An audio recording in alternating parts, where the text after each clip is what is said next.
Member of the House, is it agree we begin in public session?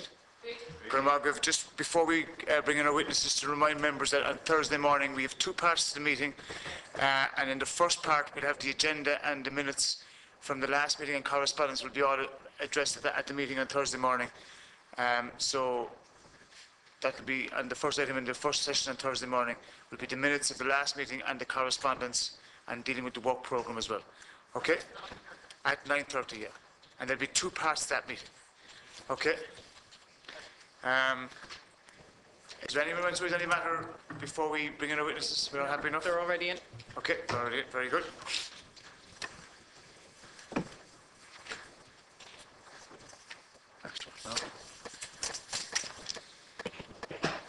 Okay.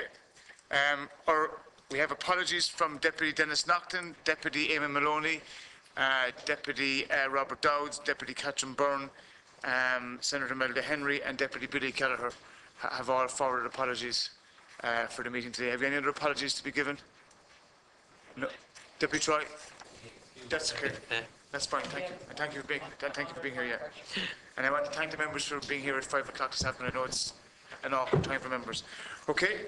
Our issue today is one of our issues regarding the issue of tackling childhood poverty, and I want to thank our Vice Chairperson, Deputy Ciara Conway, for requesting that we include this very important topic in our work programme, and also for agreeing to act as the rapporteur of our report on this topic and the subject matter, and ultimately Deputy Conway will present a report to the committee for our consideration. So with that, I want to welcome very much to our meeting this afternoon from Start Strong, Ms. Toby Wolfe and Ms. Naomi Feely, from Barnardos, Ms. June Tinsley, Ms. Suzanne Connolly, and from one family rather, Mr. Stuart Duffin, and you're all very welcome to our meeting this afternoon. Thank you for taking time to come in and for your very interesting presentations which we've already received, and you are very welcome to our meeting. And I want to again, on behalf of myself and the committee, thank you for coming in and participating. Witnesses are reminded regarding privilege, and before I do that, actually, we just remind members regarding mobile phones that they should be in the off position, and those in the public gallery as well, because they do interfere with the broadcasting of the meetings, and also out of respect to staff members who have to listen through the headphones, it does give a bad sensation in the ear. So if members and witnesses could please have the mobile phones turned off. Normally witnesses don't have their phones on, so it's normally to ourselves that we were talking to be fair. Witnesses are protected by absolute privilege in respect of the evidence you are to give to the committee. However, if you are directed by the committee to cease giving evidence in relation to a particular matter, and you continue to do so, you are entitled thereafter only to a qualified privilege in respect of your evidence. You are directed only evidence connected with subject matters these things is to be given, and you are asked to respect the parliamentary practice to the effect that where possible you should not criticise or make charges against any person or persons or entity by name in such a way as to make him or her identifiable. And members are reminded of long-standing parliamentary practice or ruling of the chair to the effect that members should not comment on nor make criticise or make charges against either a person outside the House or an official either by name in such a way as to make him or her identifiable. So with those remarks, I want to welcome our opening speaker, our opening witness, Mr. Toby Wolfe, Acting Director of Start Strong. Thank you very much. Start Strong very much welcomes the opportunity to speak to members of the Joint Oireachtas Committee on Health and Children on child poverty. Start Strong is a coalition of organisations and individuals seeking to advance children's early care and education in Ireland. We're a member of the End Child Poverty Coalition and of the Prevention and Early Intervention Network. And my remarks are going to fall into two parts. Firstly, I'm going to say a few things about the role of early care and education in combating child poverty. And then secondly, I'll say a little bit specifically about area-based approaches to child poverty, particularly in relation to early childhood services. So firstly, more generally on early care and education and child poverty. The negative impact of poverty on child outcomes is well known. It's particularly notable in early childhood. Research in the UK has found that by the age of 5, children from the poorest fifth of homes are already nearly a year behind children from middle-income households in developmental outcomes. And early childhood care and education can play an important role in combating child poverty. It can do so in two ways. Firstly, when it's of sufficient quality, early care and education has a long-term beneficial effect on children's development and on outcomes in adulthood. especially for children from disadvantaged backgrounds, which helps to break the intergenerational cycle of child poverty. And secondly, when early care and education is affordable and accessible, it enables parents to access employment, education and training, reducing child poverty in the short term. So it's very significant that the countries with the lowest child poverty rates, particularly the Scandinavian countries, have early care and education systems that are regularly rated the best in the world. Now, to realize those benefits of early care and education, you need a number of features to an early care and education system. You need high quality services. You need affordable services, accessible services, ensuring that children from minority groups, such as travellers, children, are fully included in daily practice. And you need joined up services, with early care and education services connected with local health services, early intervention services, primary schools, and so on. Now, having said that early care and education is necessary if you're going to combat child poverty, I must stress it's not a silver bullet. The End Child Poverty Coalition has rightly argued that eliminating child poverty needs multifaceted, joined-up solutions that include both income supports and high-quality public services, including healthcare services, education services, housing policy, parenting and family supports, labour market activation policies, etc. And given the interconnections between these different policy areas that impact on young children, it's essential to coordinate policy making at a national level and also to coordinate the delivery of services and supports at a local level. At a national level, the coordination of services requires the development of national strategies on early childhood and child poverty that draw together different policy objectives and planning across different policy areas and different government departments. And joined up national policy making is critical, as without the coordination of policies at national level, local level integration of services can only take us so far. And the forthcoming National Early Years Strategy is going to be a crucial opportunity. It offers real potential for enhancing joined-up policy making, provided it's able to bring together a wide range of policy areas and has robust implementation and monitoring mechanisms.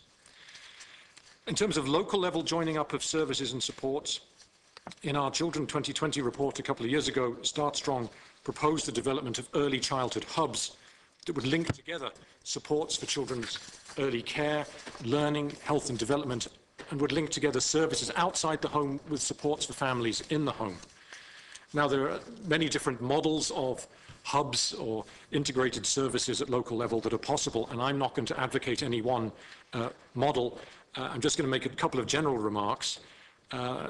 One type of model of integrated local service is at a very local level, the type of community centre with early care and education services at its core and other services that are radiating out from it, rather like the Sure Start model in the UK, where they talk about services being at pram-pushing distance to facilitate access. And another type of model of integrated services at more of a planning level, at a county or sub-county level, coordinating referral pathways, information on services, and so on. And different types of model may be appropriate in different areas and perhaps simultaneously. In a rural area, for example, the pram-pushing distance is going to be very hard to achieve, and you're going to be talking about a different type of integration of services. But whatever sort of scale or model is gone for, there are a whole range of services, and on page 3 of the submission that I sent round, I listed a number of the types of services you might be looking to bring together in terms of early childhood, which include public health nurses, early care and education services, primary schools, after-school services, as well as specialist supports like speech and language therapists and so on. Now, at a county level, the Children's Services Committees have been established on a pilot basis as a mechanism to promote the local coordination of services and supports for children and families, and it's government policy to roll them out more widely. At a local service level, there are a number of examples we can learn from in Ireland today. The 3 sites that form part of the Prevention and Early Intervention programme in Young Ballymun, Tala West and Preparing for Life in Dublin 17 all involve a range of linked services and supports for children and families. And all 3 are being rigorously evaluated, and there's going to be lots of learning coming out from those over the coming months and year or two.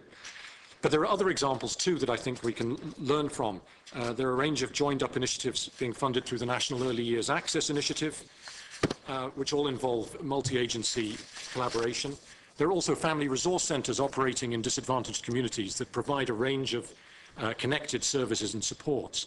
And there's valuable learning to be had from all of those that I think can inform the area-based approach to child poverty initiative that the government announced funding for in the last budget. And just to make a couple of concluding remarks on that, I think it's essential not only that the government further develops the county-level sort of planning structures, such as we see in the Children's Services committees, but also that at a local level, this area-based approach to child poverty initiative is used to enhance the local integration of services for all children everywhere in the country. There's learning that I think can come out of this initiative that could inform mainstream services, and we have to make sure it does so. Most disadvantaged children do not live in disadvantaged areas. So the area-based approach to child poverty initiative, if it's to have a major impact on child poverty, must be treated as a pilot with the aim of drawing out learning to inform mainstream service delivery.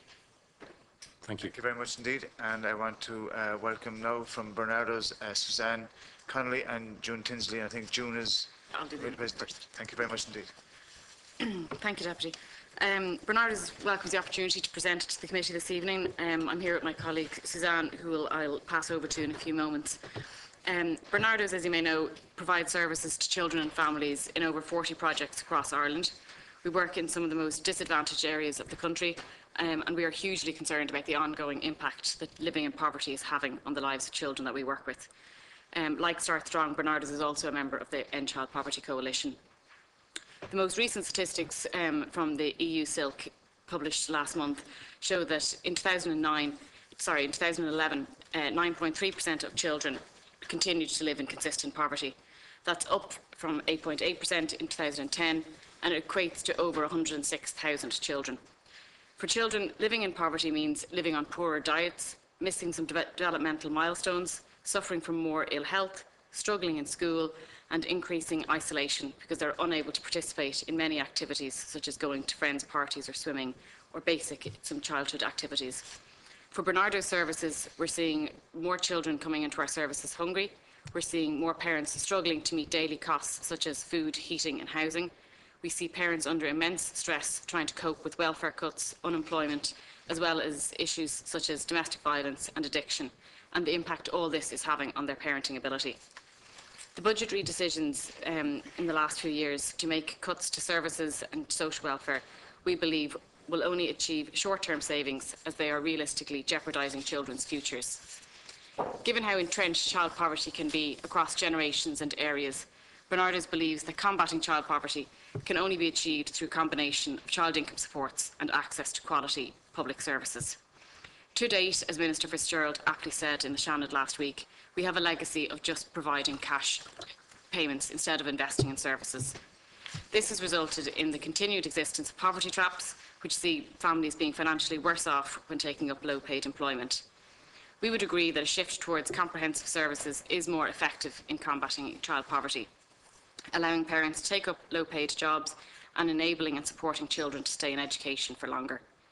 Such services would need to include a mix of universal and targeted services, such as early years education, as Toby outlined, access to timely, free, quality healthcare, and regeneration projects for specific areas of disadvantage. Some efforts are being made to move along this direction, such as the investment of £2.5 million announced in Budget 2013 for area-based poverties. But Barnardos believes that investment in quality, universal and targeted services should not be at the expense of further reductions in social welfare payments, as these families are already at breaking point in their ability to provide for children.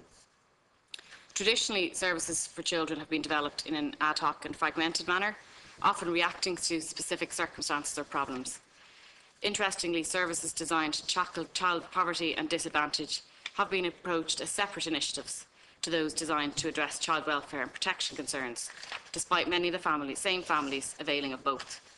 Also, resources have been allocated along historic geographic areas rather than on population need.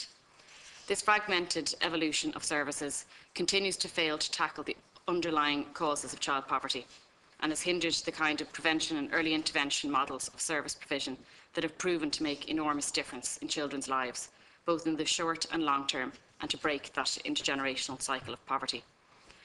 Local area-based approaches can be successful, as proven by work undertaken by Young Ballymun, and also Barnardos' own initiatives such as Too Sma, which works with children aged 3 to 5, promoting school readiness and social and emotional competence, or our Teen Parent Support Programme, both of which Suzanne will shortly outline.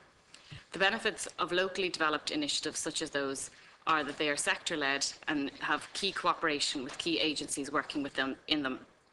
But it is crucial that these local initiatives feed into the national framework, and that's why Barnardos welcomes the establishment of the Child and Family Support Agency.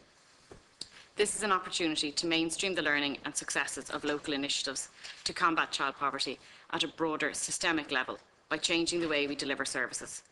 It is crucial that any reform begin with an understanding of child welfare in its broadest sense, to allow for a national framework that encompasses a range of interventions that move across a continuum of care, from prevention and early intervention to targeted support and protection services, including youth justice and state care. It is reassuring to hear from the Minister that prevention and early intervention and family support are very important goals for the new agency. Through our experience, Barnardos knows that the cycle of intergenerational poverty can be broken through preventative interventions such as targeted family support and supports to keep children in school. At an individual level, it means greater educational attainment, better employment prospects and improved health outcomes. And at a societal level, the benefits yield greater savings because there's less reliance on social welfare, fewer early school leavers and long-term health and reduced criminal activity. The Child and Family Support Agency will establish the much-needed national framework for consistent, cohesive and accountable child and family services. But one of the key challenges will be to get the right balance between universal and targeted services, as services must be able to meet the needs of the child and the family across the age spectrum and their different levels of need. Universal services have an important role to play in reducing stigma and addressing equality issues that sometimes create two-tier systems while addressing challenges facing children on low incomes. To be effective in combating child poverty and welfare and protection concerns, child and family services must be child-centred, designed to meet the needs of children and their families, and be evidence-based. They need to be flexible in their delivery and form a coordinated response across interdisciplinary, statutory and NGO agencies, all working together. To conclude, we believe that experiencing poverty and deprivation at an early age can scar a child's life, both in childhood and into their adulthood. Our response to date has been largely piecemeal and ineffectual, and as the recession continues to take its hold, a shift towards greater coordinated and comprehensive services for children and families under a national framework, combined with maintaining child income supports, is required. In addition, we must move away from reform as simply a cost-saving measure towards reform to do what's best for children and families. I'll just pass over to Suzanne for a few comments.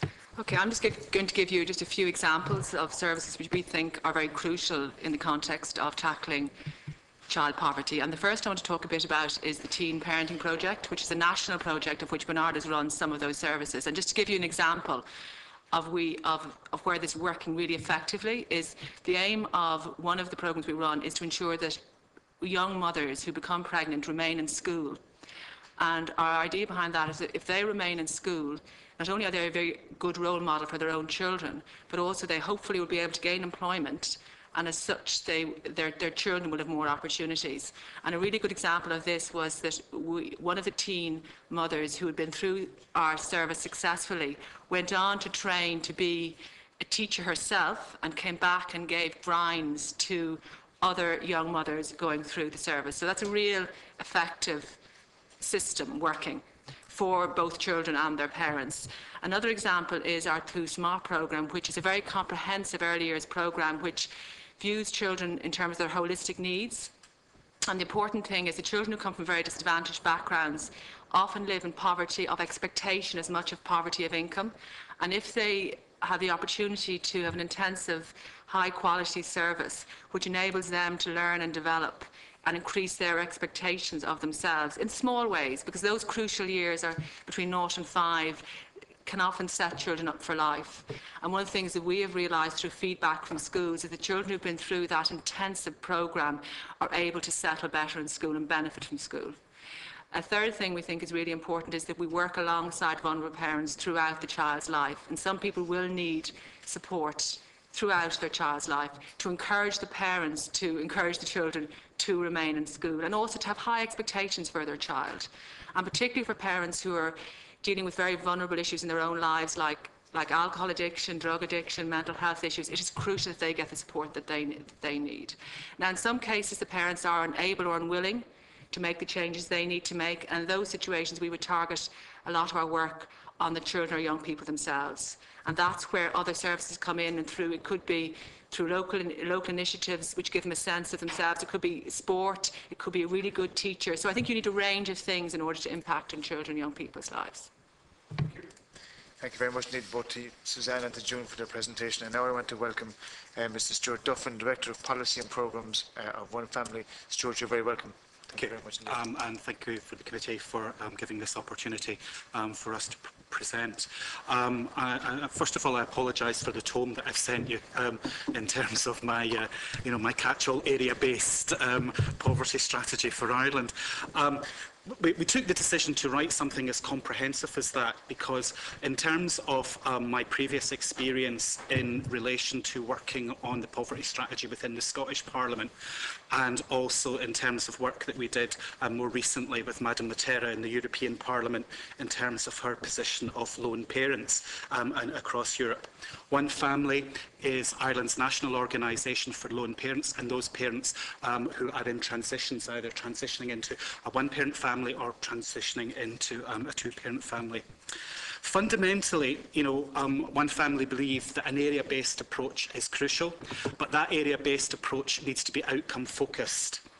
And it's only through that outcome focus that we'll begin to reduce child poverty. We also believe that any welfare system should provide security of income, support transitions to employment, and allow those who cannot afford to work to live in dignity. And in doing that, we provide a range of welfare to work services across Ireland. These welfare to work services are targeted at lone parents to give them the emotional lift to make the positional shift into either work or education. And that is one of the key tenets of our approach in terms of area-based poverty, is that employment is one of the key routes of helping to get people out of poverty. Obviously, we have a number of challenges at the moment. We're seeing an increased risk of poverty due to dependence on welfare and no spare financial resources. We're seeing tax and welfare traps coupled with transition costs in the system that deepen poverty and exclusion for lone parents. We're seeing internal barriers linked to low confidence and low self-esteem in terms of clients. We're also seeing a key issue that is a barrier is access to high quality, flexible and affordable childcare. We're also beginning to look at the education system, where we're seeing low educational attainment arising from early school leaving and the relevance of qualifications as lone parents are being activated back into the work or education environment and the current labour market requirements. I mean, I think in terms of the economy, it has been said previously there are two economies operating in Ireland. There's the international trading economy and there's the domestic economy. The domestic economy and access to those types of jobs which lone parents and many people of low educational skills had access to are very limited. And access to the higher level international traded economy is still more difficult in terms of getting access to the STEM subjects, science, technology, education and maths. There's also an element there in terms of tackling the issues in terms of social isolation and lack of personal supports and networks, which an area-based strategy could really work at in developing, particularly if it's based around community and the independent sector. Access to transport, to education, training, employment in both urban and rural areas is crucial to an anti-poverty strategy focusing on child poverty. We're also seeing a range of health challenges arising from stress, domestic violence, legal issues, or a poor sense of general well-being. Again, the lack of social capital and building up those social capital networks within communities is a key element in terms to give people the emotional lift to make that positional shift. In terms of our approach, we would like to see a redesign of the whole aspect of how we tackle poverty. At the moment, there is a lack of commissioning of services, very much at local level. There's too many pilots and not enough mainstreaming.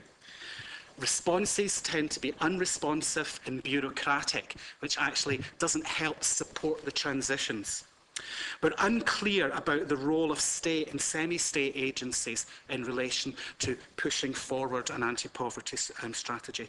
We're also seeing a number of very short-term funding initiatives to deal with critical issues, which are necessary, but they never get mainstreamed, they never get long-term, and then, organisations are constantly on the hamster wheel of funding, trying to, to get new elements funded.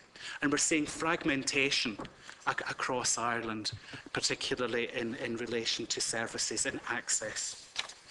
So we need to have new ideas that create value, and we need to deliver that climate of inspiration. Enterprise and innovation are the engines of growth, but they're also the engines of growth in the social economy, and they're engines of growth in terms of reducing poverty. So we need to put investment, we need to really look at the mix of services that we're doing with that. We need to look at an outcome base that actually delivers for children. Thank you. Very much indeed. And I want to thank all of our witnesses for the excellent and challenging presentations to the committee. Our first questioner is Deputy Robert Troy. Deputy, you have 5 minutes. Yeah, thank you, Chairman. I'll be very brief and just to apologise that I have to slip away after my contribution, but to thank you for coming in today and giving us such a comprehensive contribution. Just a few very brief questions. Toby, you mentioned the importance of the new National Early Years Strategy in terms of coordinating approach for early childcare, and you emphasised the importance that the role of early childcare leads in terms of tackling childhood poverty. Can I just ask have your organisation, or what level of contribution has your organisation had into that process? And do you feel confident that the National Early Years Strategy will address the concerns that you have? In relation to the next speaker spoke in relation to the need for maintaining direct child income supports while at the same time enhancing services. I suppose what we looked at in the last budget was we saw a direct cut in the direct income support vis-à-vis child benefit, while at the same time the enhancement in the services didn't match the actual cut in terms of monetary terms from that budget. And while it can be dressed up as a reform, it wasn't really a reform, it was a cost-cutting exercise, whatever way you want to look at it. And I suppose if you go back to the time when the introduction of the free preschool year, again, while that was a welcome initiative, it possibly didn't go far enough, and there's room there to increase that further. And I'd just be interested to hear your views in relation to that. But overall, I think that a lot of it boils down to, at the very early stages, the early intervention to ensure that there is parents have access to affordable, high quality and accessible childcare, and that's really something that has to be addressed quite fundamentally going forward. But at the same time, we also have to look at maintaining direct income support to families, because if you look back at a briefing document that was circulated prior to the meeting, it actually showed from the year 2004 to 2008 the percentage of children in child poverty actually declined, and at the same time the level of income support, direct income support, increased. So they're quite clear in the effects of a reduction in direct income support. Just apologies that I have to go, but to thank the members and or the witnesses for coming in and giving us a presentation here this morning. Thank you. Deputy Cuivan O'Quillan. And I'd like to join in the welcome to each of our guests here this afternoon. I just take some of the points that were made across each of the presentations, and I'd like to absolutely agree with the statement from Toby Wolfe, in his pre-circulated submission. The creation of the Department of Children and Youth Affairs in 2011 was very welcome, and it has given impetus to the development of a series of children's strategies, in addition to the children's referendum. Absolutely. But I'm deeply, deeply concerned, and have raised this on many, many occasions here with the Minister, who I hold in high regard, and other voices, that all of these wonderful things that we have helped to establish, because it's been all party, will not reach their real potential without proper resourcing. And nowhere is it more important that that investment is in our children, all our children. I would like just to ask you, I have a couple of comments just and questions just to ask. In relation to the 3 sites currently, the Prevention Early Intervention Programme, Young Ballymun, I think, are they coming before us very shortly? Yeah. Pairing for Life and the Tala West Childhood Development Initiative. I understand there are 3 further sites signalled. I don't know, have you any indication at all where they might be? We have no signal of that at all. I think that being each of them a marked success and represent a template, a home-grown, home-measured template that can be very usefully applied, and one would wish that it wouldn't be just by a multiple of 1, that we would see, not from just 3 to 6, but many others following suit. If you had any further comment on that particular area. It goes on to what June and Suzanne were also saying from Barnardos, and this is what comes, this is where we create a little bit of discomfort in the committee, because we are obviously from government and opposition benches, we have our respective positions in argument on various government decisions within the Dáil chamber, and I try to avoid that here, because I appreciate that we all want to get the best results for people across health and the needs of children. However, it's inescapable. I cannot address you here today without saying that, for me, the evidence of real hurt and pain in young faces is there as a direct consequence of austerity and a series of budgetary decisions that have impacted on children greatly. And I'm a father of 5. And, it presents in the most innocent way, and, a child would never think. I haven't seen Patrick or Sean or Mary at the swimming classes over the past month. I haven't seen somebody else at music, at drama. And these are the areas, children still go to school. But the opportunities for young lives today are being curtailed and not being measured, because it is huge. And it worries and concerns me greatly. And just in relation to Stuart's position, they're not, of course, all from lone families. Far from it. But an awful lot are. And these are the real people that I live with in my own community and see it week in and week out when I'm not in this institution, when I'm out there living as ordinary, decent people do. So I'm greatly concerned. And, we're making all of the right decisions in terms of structure and dress, but without the necessary wherewithal, we're not actually going to make the real and critical difference that we must. And that worries me very, very much indeed. And I don't have to instance the various impacts, but child benefit jumps at you just straight away in relation to budget 2013, and there's any number of other areas. We can welcome the Children and Youth Affairs Department, but the real hurt and pain is across health, education, social protection.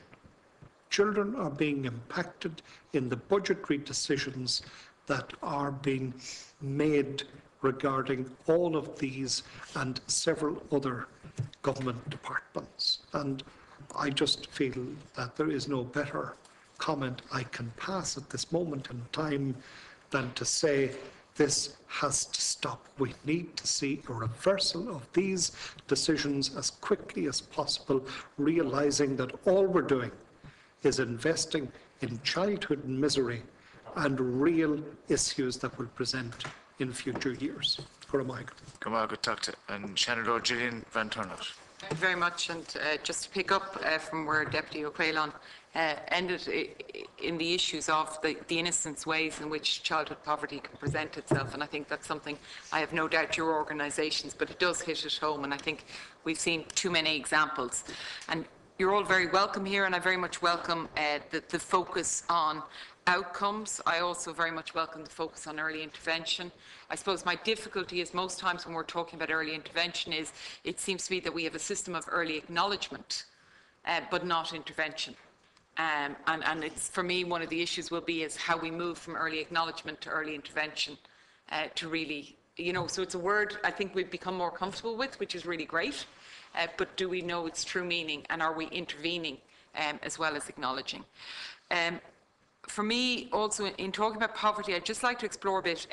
Obviously, there's 3 new sites that are to come on stream, and I did ask the Minister in the Shannon last week about how the new sites will be determined or decided, and I don't know if you have any more information on that than I do, but we're trying to work out what is the best way, because obviously, the current sites are based very much on a geographical, but we also know there's very much certain groupings that are particularly excluded. We've seen the impacts on lone parents in the budget cuts. We've also seen traveller children, migrant children. Yesterday I visited the direct provision facility in Athlone, 100 mobile homes. I still am finding it difficult to talk about the situation I found there, but I do want to commend Barnardos for the work you're doing in the Athlone Centre. Well done to your volunteers or your staff who are running it down there, because I know it's one of the few bits of sunlight in that complex that is very much outside of town. But Deputy Troy asked about your involvement within the new strategy, and that I'll be interested in, but he also asked me, and it was a question that I had, is in regard to the new Child and Family Support Agency, because many of the issues you're presenting here are quite interlinked with the new agency, and I was quite interested. We had some hearings here at the committee, and of the budget of the new agency of the 545 million, it's talked that about 100 million will be going to NGOs who are providing these services. And so I would like to know how much have you been involved in maybe designing and determining those services so as that we move, I think Stuart said we have too many pilots and not enough mainstreaming, so that we will move from, because each of you, has sort of cited different pilots which are working well, but how do we move then from taking those models into mainstreaming? And I'd like to know how much you've been involved in determining that. Are you still sort of being funded and therefore at the behest of the new agency? Like, are we seeing a change in the model of cooperation? Because I do think we need to move towards outcomes. I do think the issue is it's about cash plus services is the model that we need to be looking at, and how that's divided we're all trying to work through. So I suppose my question for you is, as well, is if you had, first 3 steps to be taking, whether it's with the new agency, what are the priorities that we really need to be looking at in relation to childhood poverty? So where are the areas, one of you have mentioned about public health nurses, where are the areas that we really should be getting our heads to ensure on our checklist that we keep a scrutiny on? Thank you. Thank you. And last, I hear, Deputy Ciara Conway. And in your absence earlier to start, we complimented you on bringing this as one of the issues. I'm sorry, I was late. I was at another meeting. We did say that you would be, as a rapporteur, bringing the report back to the committee then. And again, thank you for bringing this to our attention. Thank you. And to thank everybody for their contributions today. Some I know better than others sitting across from me. And of course, I worked in this area prior to my election to the Dáil. I just want to thank you very much for preparing your submissions and for coming in to us today.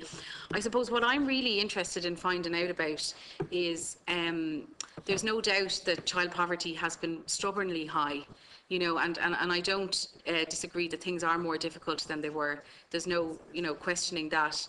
But we had a situation like in in around 2007, where we were, where there was plenty of work, and yet joblessness in terms of households increased. So why is that? What's not working?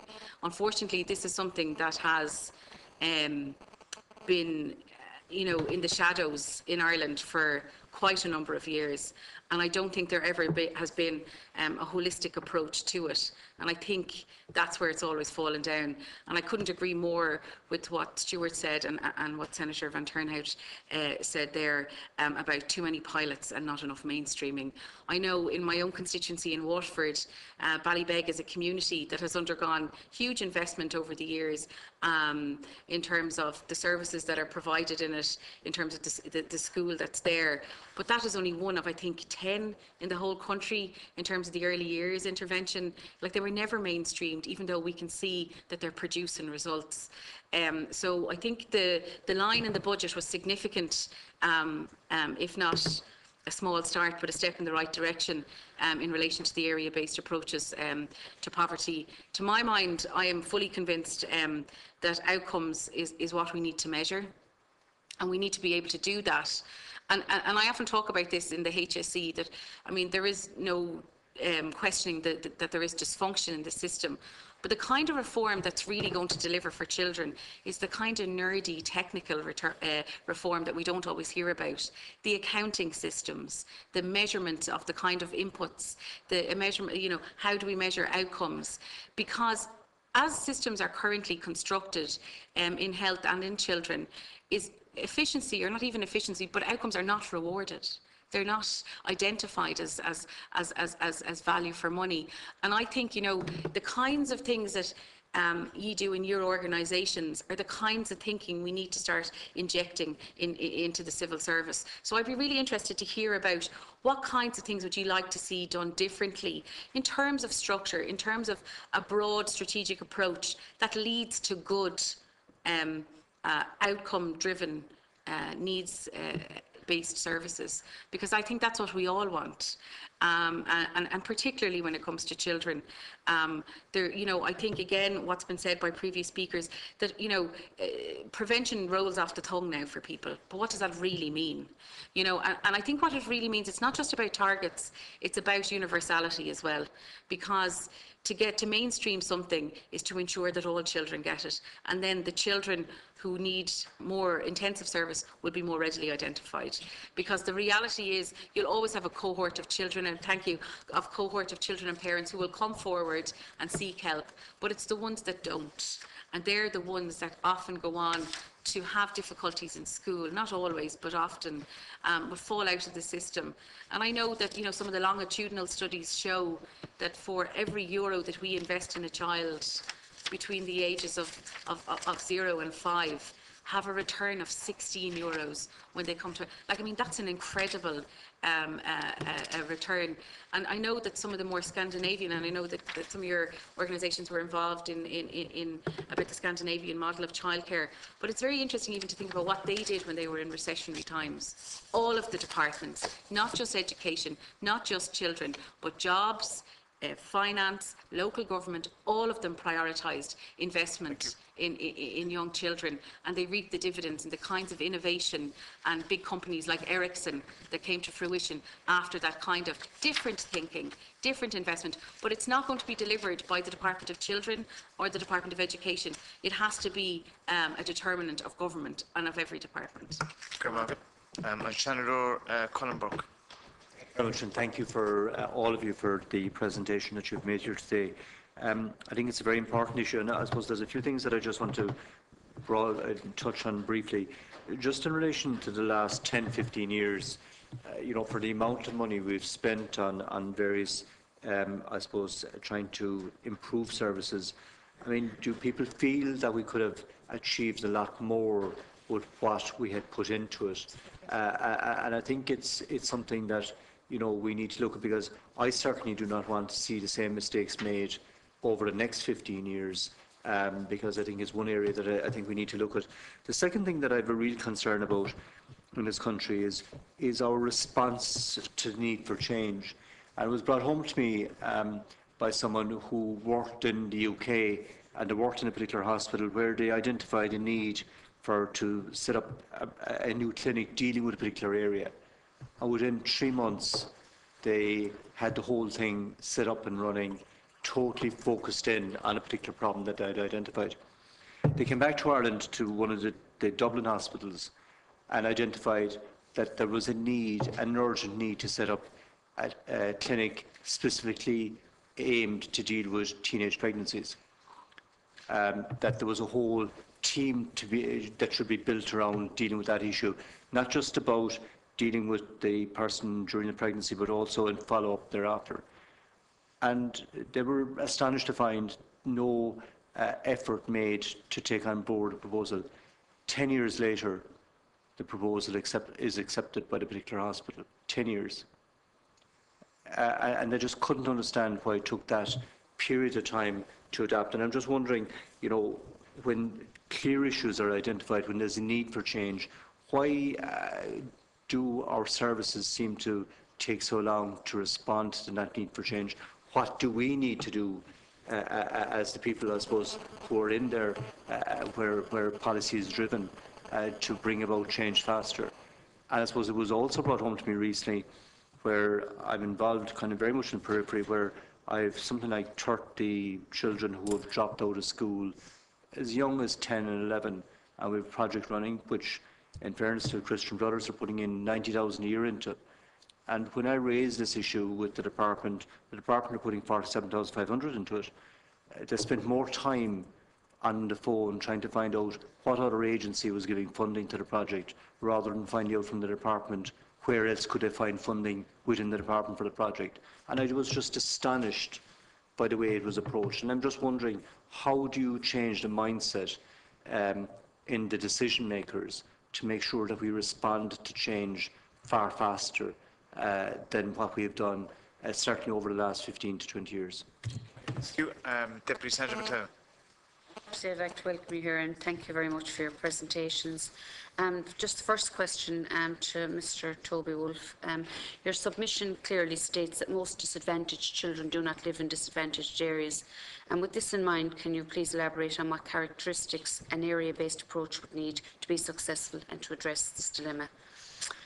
You also note that Scandinavian countries have ECEC systems that are regularly rated the best in the world, and that in turn these countries have some of the lowest rates of child poverty in the world. Could you tell the committee what else they are doing in relation to child poverty that we are not doing? And just finally, today's submissions make very clear that services must be child-centred and that the government must move away from reform as simply a cost-saving measure towards reform to do what's best for children and families. Do you see any indications that this is happening? Thank you. And on County Dernach, I talk to Seamus Healy. Thank you, Cathaoirleach, and I'll be brief. And just to welcome our visitors and to thank them for the presentations. I often find that this is a difficult area, the whole area of child poverty and sports for children. I have some contact with this area myself over the years, been involved in youth organisations all my life, and in more recent years in community childcare facility, which we planned, built and operate now in Clonmel, where, by the way, Barnardos do excellent work as well. And all these areas, you know, there's excellent work being done and good outcomes in the individual areas. But I often feel that we're, to some extent anyway, working against the tide, and that the whole area of linking up the various stages, you know, it's not clear to me, you know, how it is done or if it has been done. And while excellent work might be done in a particular in one particular sphere, you know, children who have benefited from that may at a later stage fall victim to some other difficulty. And I'm really looking for sort of a picture of what you think, you know, child services should look like. As I say, yeah, and you'd wonder to what extent, and I'm sure, you know, the whole question of, say, poverty proofing budgets and poverty-proofing decision-making, obviously has to be looked at. And, if the whole area of support for children is to be effective and to be successful, obviously that's an area that, needs to be looked at, and that poverty-proofing needs to be done on an ongoing basis. But basically what I'm looking for is some kind of an indication of how you see the system as a whole working for the benefit of children. Thank you. Mr. Wolfe, you want to start? Yes, thank you. There's a lot of questions there, so I'll try to just pick up 3 or 4 themes that I think cut across a number of the questions. Firstly, the issue of child poverty rate being stubbornly high, and what can we do about it? And that's absolutely right. It's a huge problem. Just to mention a few parts of the solution. One is undoubtedly investment in services, and I think Deputy O'Crellon was absolutely right in saying, austerity has been a huge problem for levels of poverty, but also for the levels of investment in services. And the Department of Children and Youth Affairs will only have a positive impact if there is investment in services to match the aspirations. More specifically, universality of services is critical. There was a question around the Danish model. Why is it that child poverty rates are low in Denmark? Well, services are universal. They encompass a wide range of types of services, and early care and education services are comprehensive, universal and affordable there, and that's a critical part of it.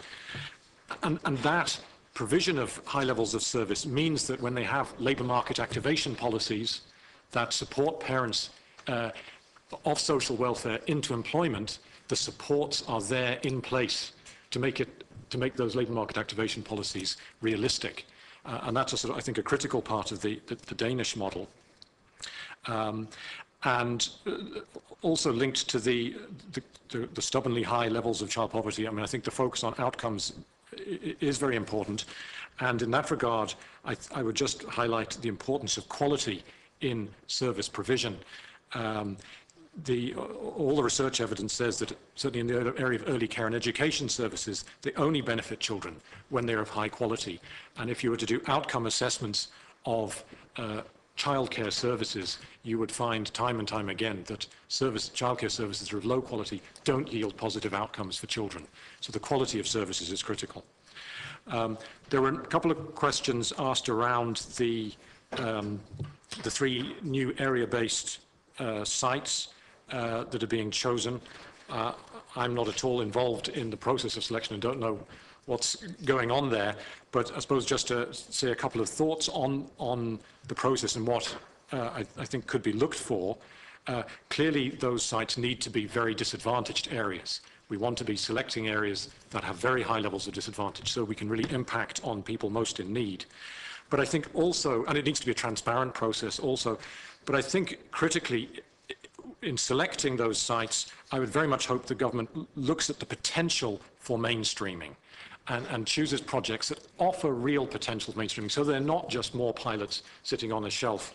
That's going to be absolutely critical in it.